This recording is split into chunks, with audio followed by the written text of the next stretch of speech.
ഇവനെ എന്റെ മകൻ തന്നെ കൊല്ലണമടാ. സോളമൺ ടാക്കൂറിന്റെ മകനെ അടിച്ചിട്ട് ജീവനോടെ നിനക്ക് ഈ നാട്ടിൽ നിന്ന് പോകാമെന്ന് കരുതുന്നുണ്ടോ? ഒരാഴ്ചക്കുള്ളില് എന്റെ മകൻ എഴുന്നേറ്റ് വരും. അതേ അമ്പലത്തില് അതേ ജനങ്ങളുടെ മുന്നിൽ വെച്ച് എന്റെ മകനെ കൊണ്ട് നിന്നെ കൊല്ലിക്കും ഞാൻ. അതുവരെ നീ ഇവിടെ തന്നെ ഉണ്ടാവണമടാ. നീ ഇവിടെ തന്നെ ഉണ്ടാവണം. നീ എന്താണ് പറഞ്ഞത്? നീ ഒരാഴ്ച ഇവിടെ തന്നെ ഉണ്ടാവണമെന്ന്. എവിടാ നിന്റെ മോൻ? നിന്റെ മോൻ എവിടെ?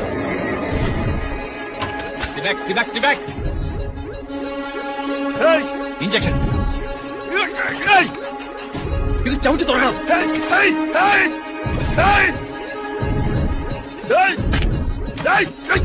He's a brilliant doctor, sir.